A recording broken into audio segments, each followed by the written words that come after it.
Selamat siang semuanya, apa kabar hari ini? Sehat? Kembali lagi di channel Lux Cinema. Kali ini kita akan menceritakan film tentang seorang detektif yang menyelidiki serangkaian pembunuhan mengerikan di sepanjang perbatasan Indonesia-Malaysia, memaksanya untuk menghadapi hantu dari masa lalu. Langsung saja kita bahas alur cerita filmnya yang berjudul Borderless Fog yang dirilis pada tahun 2024. Sanja Arunika tiba di perbatasan Borneo, wilayah yang terbagi antara Indonesia dan Malaysia. Setelah ditemukan mayat pertama, tubuh seorang Dayak bertato dengan kepala milik Sersan Torik, menimbulkan teka-teki karena pembunuhan. Saat menuju lokasi, Sanja menyaksikan langsung batas jelas berupa kabut tebal dan jurang kesenjangan antara budaya, hukum, dan mitos. Di kantor polisi lokal, ia bertemu Inspektur Pancanugraha yang terkesan menahan-nahan informasi, terutama tentang penemuan jenazah di pihak Malaysia yang ia simpan berhari-hari. Korban yang kepalanya san patroli perbatasan.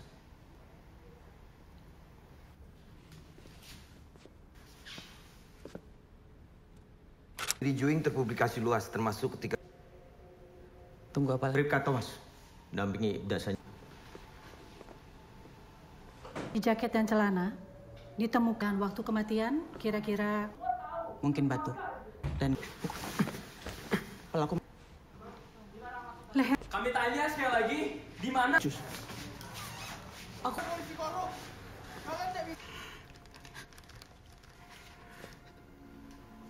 Pelakunya mesti mereka juga. apa yang tidak bisa bicara lagi? Sanja juga disandingkan dengan Thomas, polisi berdarah Dayak yang menjadi pemandu dan penghubung Sanja dengan komunitas lokal. Namun, keduanya langsung merasakan ketegangan, birokrasi, keraguan, dan struktur atas bawah yang mengekang. Sementara itu, desas-desus tentang roh Ambong yang diyakini sebagai sosok mistis, bekas komunis Paraku yang menghantui hutan, muncul di kalangan Dayak sebagai kemungkinan penyebab pembunuhan. Sanja tetap menepis isu supernatural dan mengadakan penyelidikan sesuai prosedur. Namun, atmosfer lokal dan kesunyian hutan mulai mempengaruhi pikirannya. Ya, terima kasih. Pak Rem, Jika Nuan perlukan. hubungi nomor saya yang di sini. Ah, Ini ditaruh di tempat yang menarik perhatian. Kan nggak cuma itu, penyelidikan kita gurunya. Waktu itu, akhir kalinya.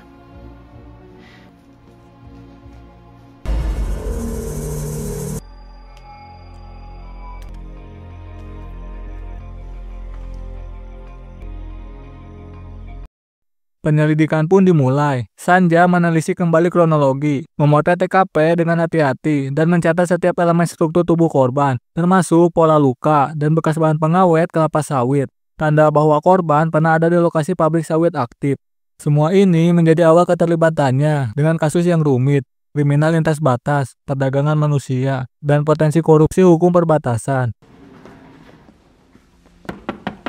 Ya, bukan dari Jakarta. Wah, ya kami ingin bersilaturahmi. Saya kira kami mau digeruduk, Pak. Tapi Bapak jangan khawatir, kami akan soal citra institusi. Minta saya jagain kamu. Saya. Begini. Cerita.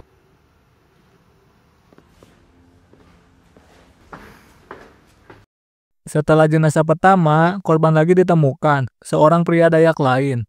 Dipenggal kepalanya dan ditemukan di hutan. Sanja menanyai Jenta, sepupu korban, yang menyebutkan Umi sebagai perantara dalam perdagangan anak-anak Dayak. Dari gudang kecil dekat pabrik sawit, terbongkar petunjuk berupa aksesoris adat milik Juing, memperkuat dugaan sindikat perdagangan manusia di balik kasus ini.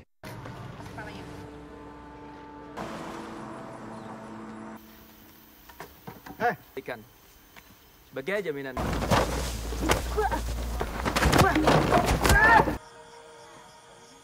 Rokok paling mata jauh tuh. Kau jangan mau mati paling mata jauh. Nggak macam. Ibu Lintang, pahaman ini bisa diluruskan. Hukum kalian tidak ada manfaatnya bagi kami. Uji serak tok ngelaban Indo.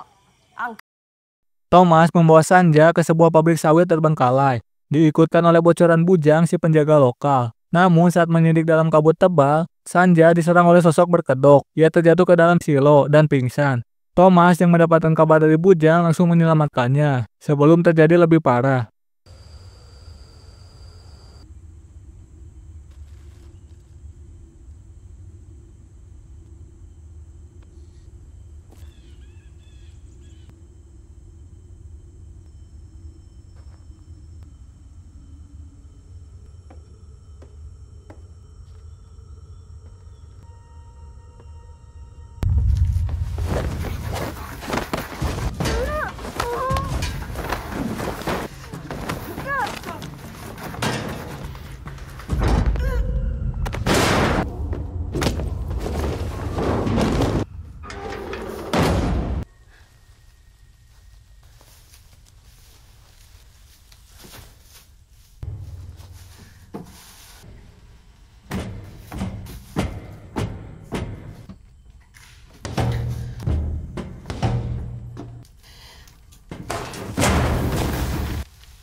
Ngeri kali ini. Apa pelaku Dari interogasi terhadap Silas, keponakan Juwing, Sanja belajar bahwa korban dimutilasi sebagai peringatan bagi pelaku human trafficking. Sementara kecurigaan mulai mengarah ke Agam, bos kriminal lokal, dan Umi yang ditemukan membawa anak-anak. Thomas menunjukkan aksesoris korban, lalu Sanja menghubungkan dengan transaksi gelap Agam.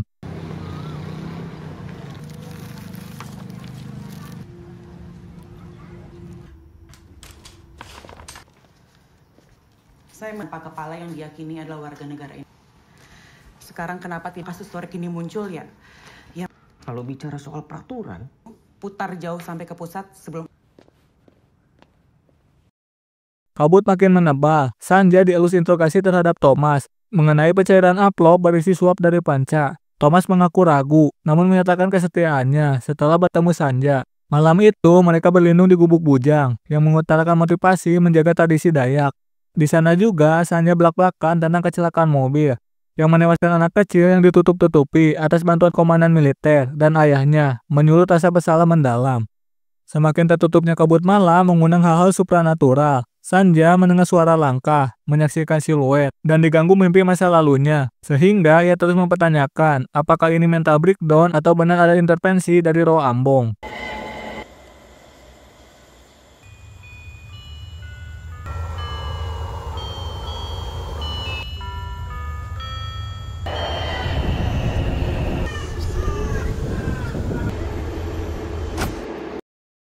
Kepercayaan Sanja terhadap institusi juga berguncang. Apakah harus terus melindungi warga lokal demi stabilitas atau menegakkan keadilan tanpa kompromi?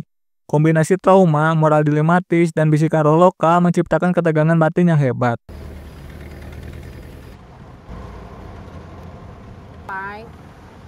Apa?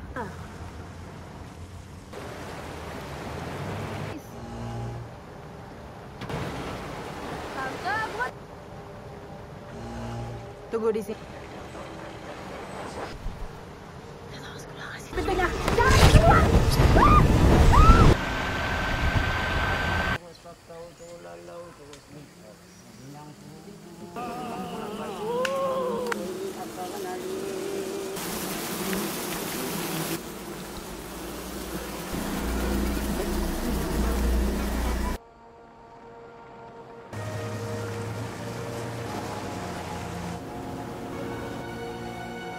Oke.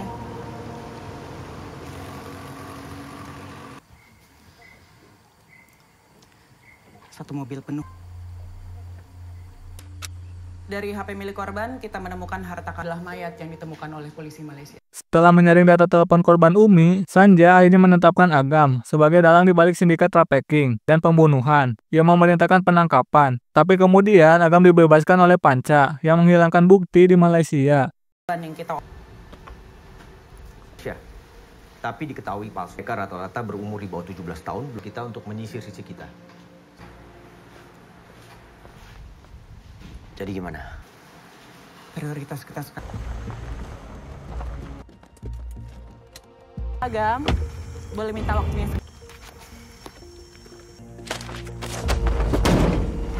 Kantor, nanti saya jelaskan. Saya mengenal Umi lewat bisnis musiman. Terkenal ya? Kasus itu ya Pak, yang ujungnya nggak jadi apa, jadi saksi dan nggak ada satupun dan negara Indonesia yang baik ini.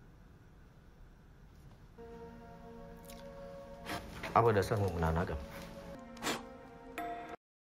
Sanja menelusuri pabrik tua lagi. Kali ini saat menyusuri lorong sunyi, ia disergap. Tapi Thomas datang menyelamatkannya. Sanja secara tidak sengaja menyentuh kaki pelaku, menyentuh luka di kakinya, dan mengidentifikasi pelakunya sebagai Panca. Ini menjadi momen dramatis saat Sanja sadar kalau polisi dalam lingkaran korupsi.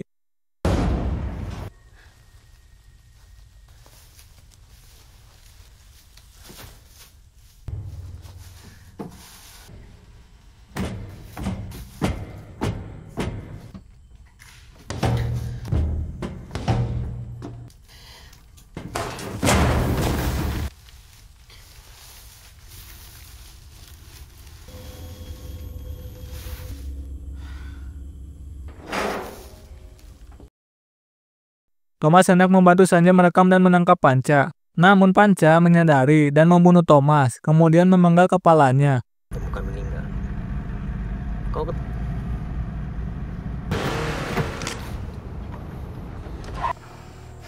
Saya komandan yang menyerang Sanja. Cek saja. Aman di sana?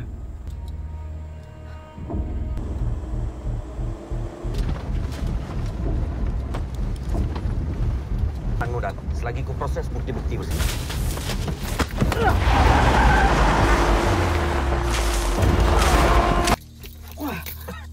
Tersangka Agam. 10. Saat itulah Bujang muncul dan mengaku membunuh pelaku demi keadilan, juga memperlihatkan video bukti dari Thomas, memicu keheningan dalam kabut yang semakin pekat. Dalam kekacauan itu, Sanja berjibaku antara moral hukum, pengungkapan kebenaran, dan keadilan lokal. Lalu justru memilih menyembunyikan bukti sebagai bentuk kompromi agar korupsi tak merusak tatanan sosial komunitas Dayak. Dia menembak Sintua Thomas, komando. Bukan memotong. Oh. Mungkin maksud dia meniru. Bu Sanja. Melihat Orang-orang kalah. Ini berbuat apa-apa. Tapi Wapanja, aku ingin mengurus dua. berutut. Tangan di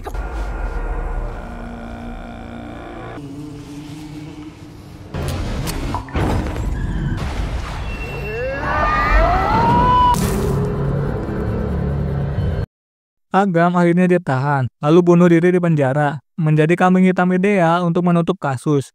Panca muncul sebagai pahlawan, walau sebenarnya koruptor, berkat narasi pemerintah lokal yang disusun ulang oleh Sanja.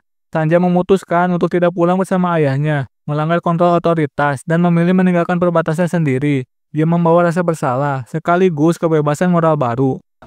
Tolong diperiksa. Ini juga foto-foto terkait. Dia enggak. Kabut tebal kembali menjulang di atas perbatasan. Kepala Bujang kelak ditemukan tergantung di pohon, menandai bahwa balas dendam lokal dibungkam, tapi bukan diselesaikan. Roh Ambong tidak lenyap, menunjukkan warisan kekerasan masih hidup di kabut sejati. Akhir film pun menggantung, keadilan formal tampak tercapai, namun moral dan spiritual masyarakat masih dibayangi misteri, dan korupsi tak terpecahkan. Kabut tidak pernah benar-benar hilang.